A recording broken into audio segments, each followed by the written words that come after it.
at the request of the author to bring back some, I guess, respond to the questions proffered by Senator Tom Ada. So the chair recognizes then Senator Tony Ada. Thank you, Madam Speaker. Madam Speaker, yesterday we left off before we set aside 296 with some of the questions that the good senator from Manila had.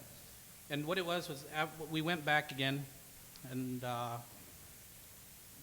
did the further research and to satisfy the senator's questions.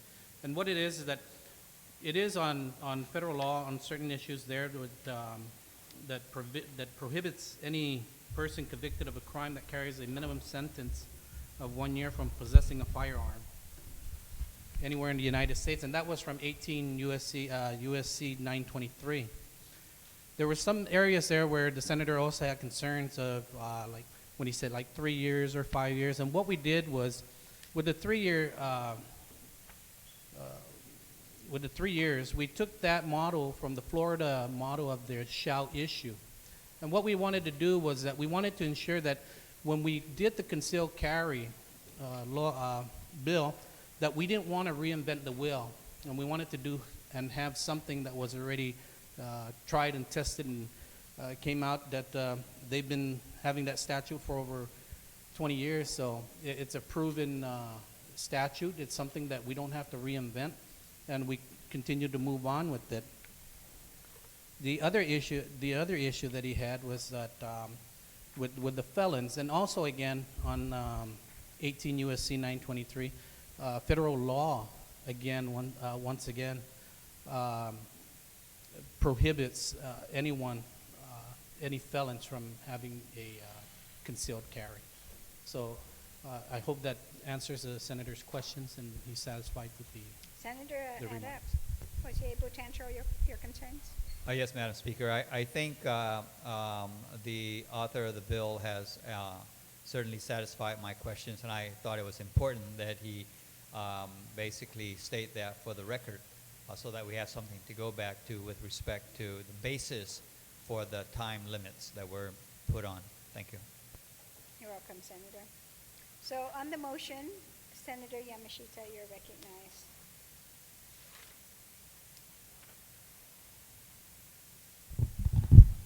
Thank you very much, Madam Speaker. Madam Speaker, when the main author of this measure first spoke about this, I paused, and I had to really think about it. And we had several meetings and did some research, and came to the conclusion that many of our colleagues in this hall came to as well, and that is with the permitting of guns should be training. And so as we talked that out, I said, yes, that is very important. And then I wanted to know exactly how many guns are we talking about. And that was a challenge, actually getting the data. And so we worked on that. And as far as non-concealed items go, Madam Speaker, in 2011, there were 389. In 2012, there were 574. In 2013, there were 800 licenses issued, and these are all for non-concealed weapon permits. And then in 2014, in 2 months, there are 269. That rate keeps going.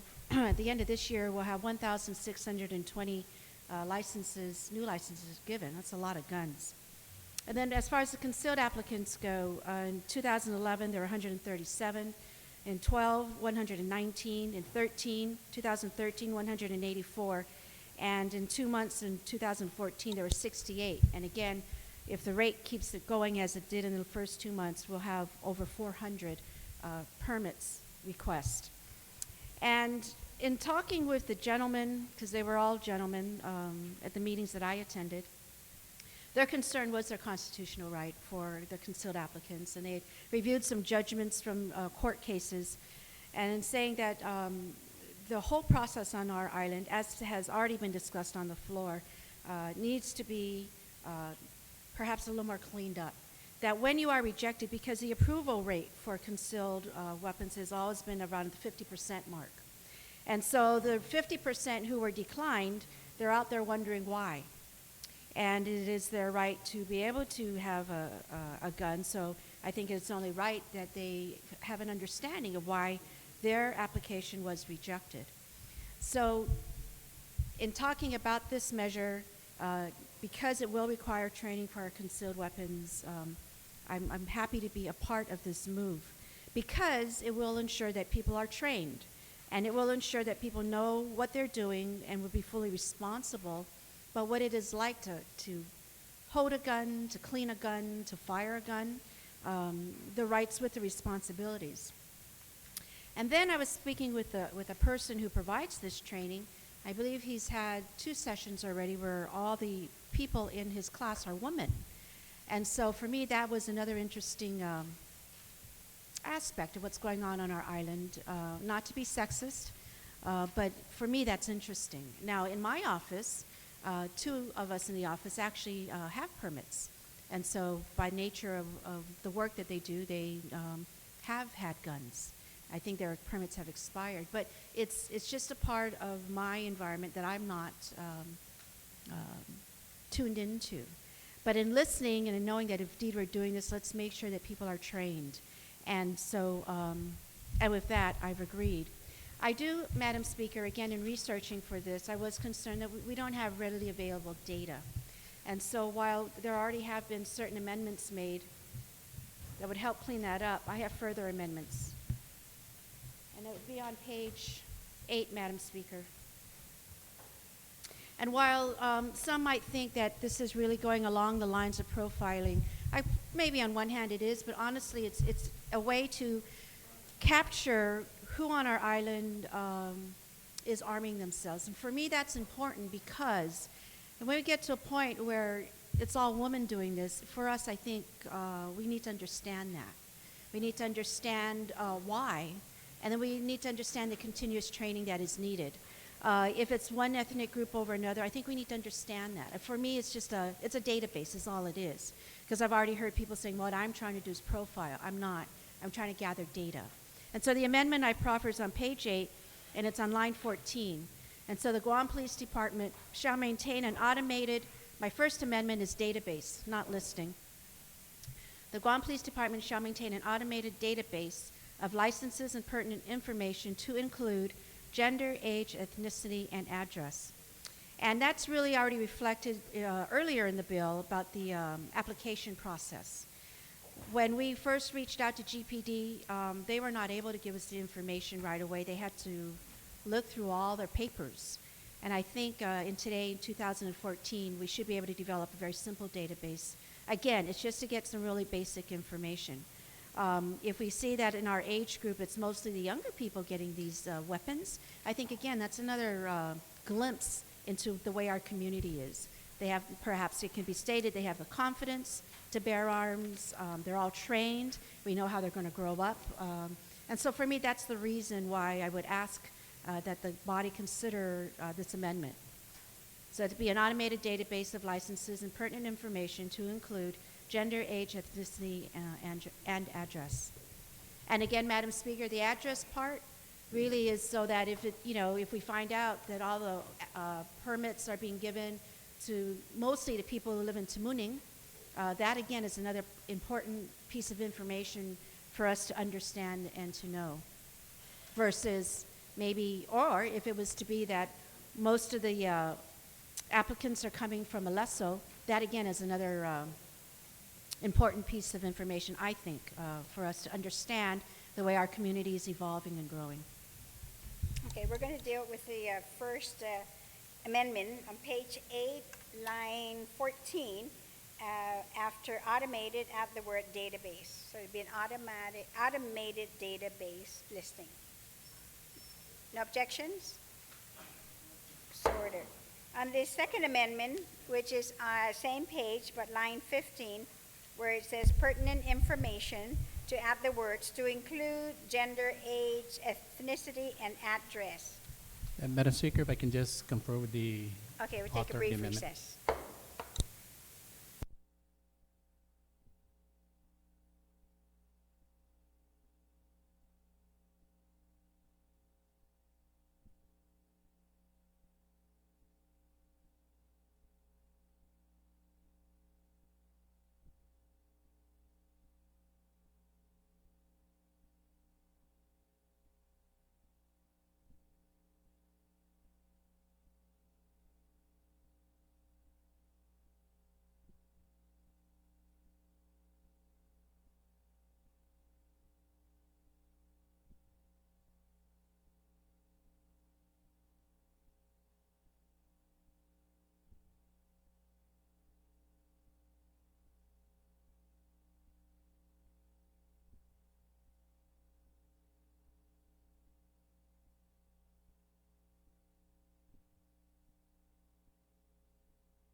You have to come back in. So, Madam Speaker, I am withdrawing that the last part of that amendment. I have just been advised that perhaps the more appropriate place to put it would be on page 11. Okay, so on the author is withdrawing, then her amendment on page 8, line 18, line 15, no objections, so ordered. So- Senator, you still have the floor. Madam Speaker, on page 11, the Guam Police Department, line 14, page 11, line 14. The Guam Police Department shall maintain statistical information to include gender, age, ethnicity, and address, and the number of licenses issued, revoked, suspended, and denied. Okay, I'm going to have you read that again slower because the clerks are writing this. Okay. To include gender, age, Ethnicity, ethnicity, address, address, and and the number of licenses licenses. issued, revoked, suspended, and denied. issued both, Revoked. suspended. And denied. And that language And is already denied. there. It's already on line 15. Oh, okay, Yeah. I got that. Okay. All right, so then it's really more than the language of to include gender, age, ethnicity, and address. Right. Then it'll continue. Right. Oh, and delete the on and put and the Yes. number. Okay, delete on and put and the number of licenses issued. Okay.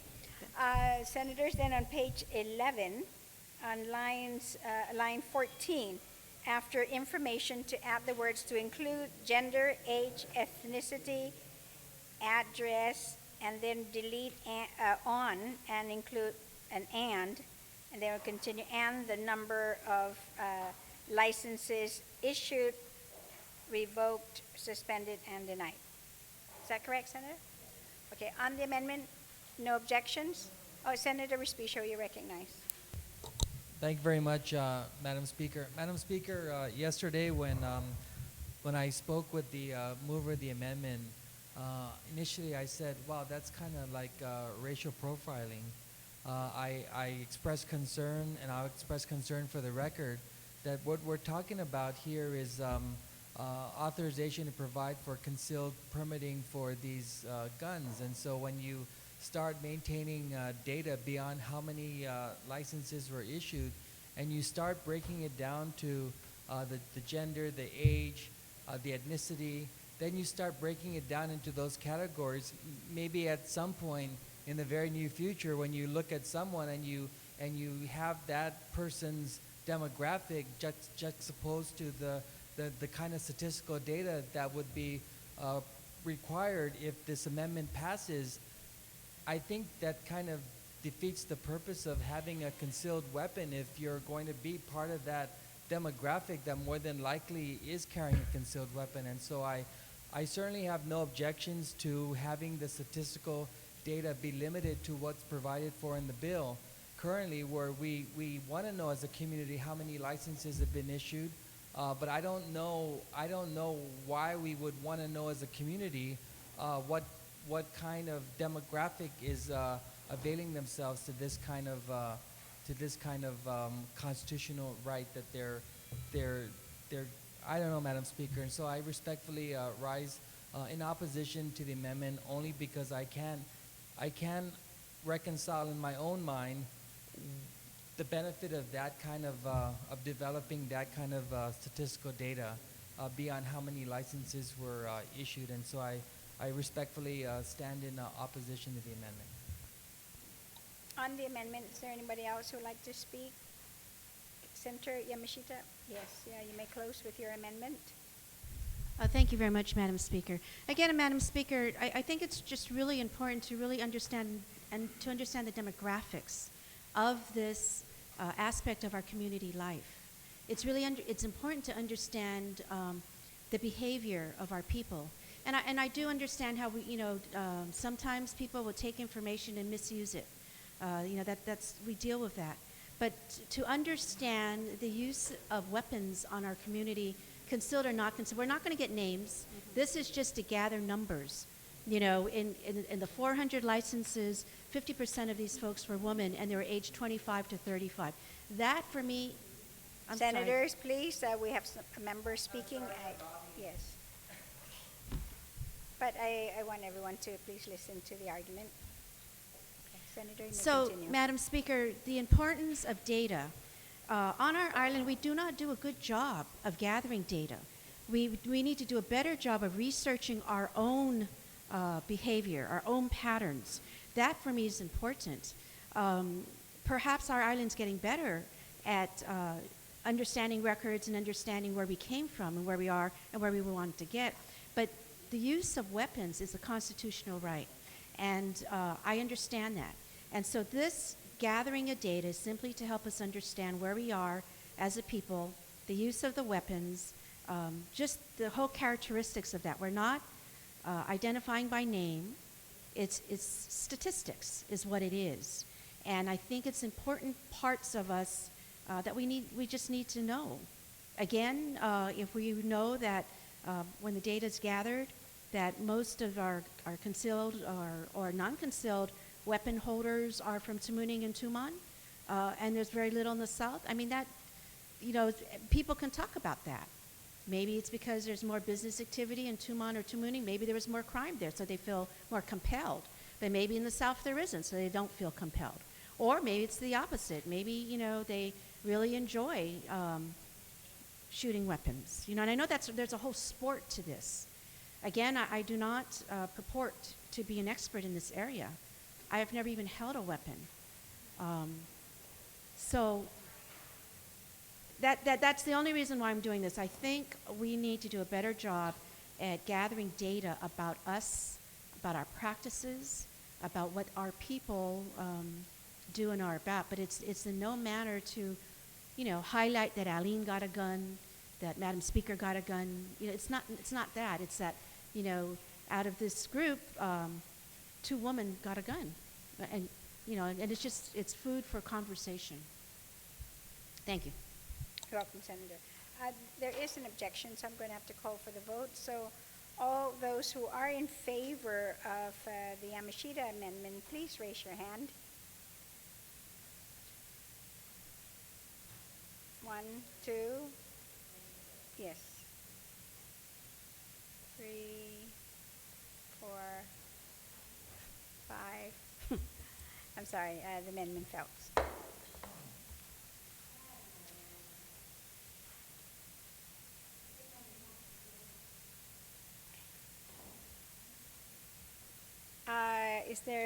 Are there any others who would like to speak on the main motion? Then Senator Ada, you're recognized, because I understand you have some amendments. Yes, Madam Speaker. Madam Speaker, I do have a couple of amendments that I'd like to proffer. And the first one is on page 6, line 16 to 19, starting at, to strike out the first 2 sentences, starting with a non-refundable down to identification. And that will be replaced with the fee charged for concealed firearms license shall be the same fee charged for a concealed firearms authorized. Paragraph A of 60109 of this chapter, the difference between non-concealed and concealed carry fees shall be prorated on a monthly basis for individuals who receive a concealed carry license subsequent to the issuance of the non-concealed firearms ID. And what is this, Madam Speaker, is just to keep the fees consistent with one another, so that it's a one fee for the concealed and non-concealed fee. Okay, so on the amendment on page then 6, line 16 where it says B, down to line 19 where it says identification, to delete those words and then replace it with the language that you have on the amendment. Are Yes, there Madam any objections? Any discussion? Yes, is this amendment number 1? They were handed out to us a couple of days ago. So why don't we take a brief recess and make sure everyone has all the amendments, because there are 3.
everybody has their copies now. So on the first amendment proffered by Senator Ada, then is again on page 6 to delete lines 16 to 19 after the word identification and replace it with a new language on the amendment that you've all received.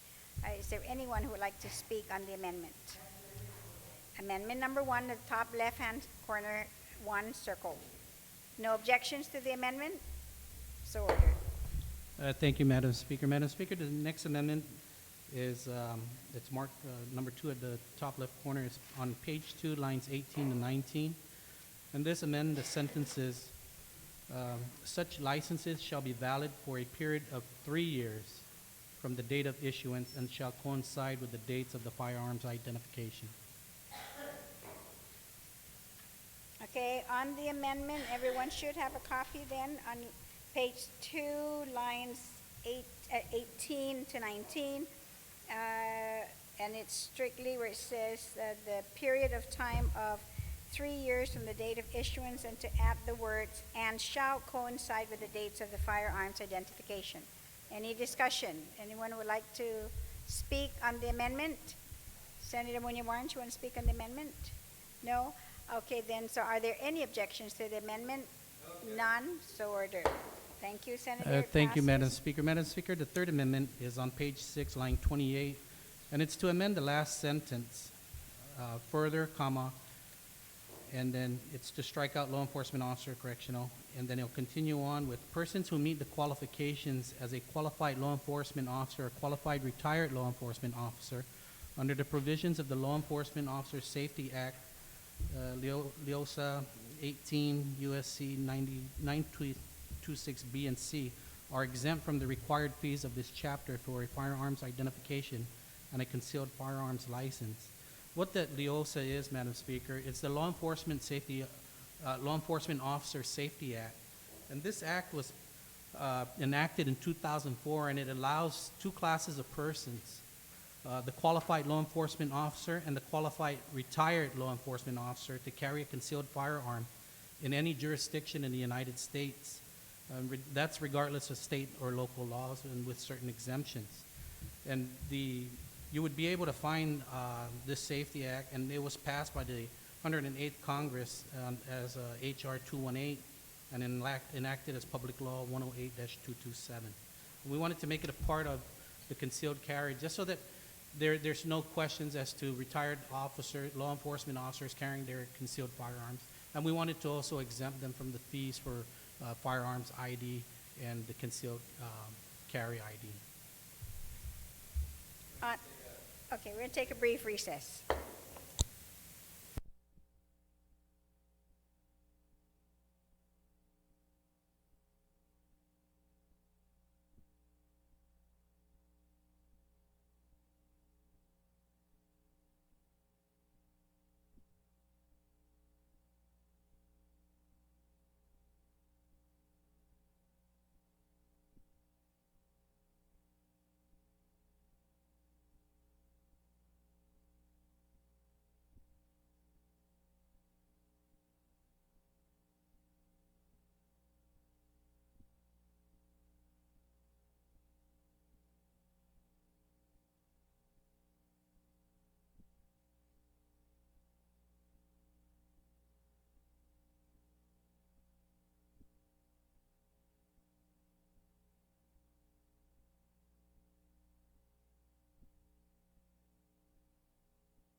objection, we are on an amendment on page 6, line 28. Is there anyone who would like to speak on the amendment? The amendment, if you look at it, of course, is deletes the different officers, and that it puts in instead the qualified law enforcement officer or qualified retired law enforcement officer. On that amendment, no objections? That's, yeah, amendment number 3. No objections? So ordered. Centrada, you still have the floor.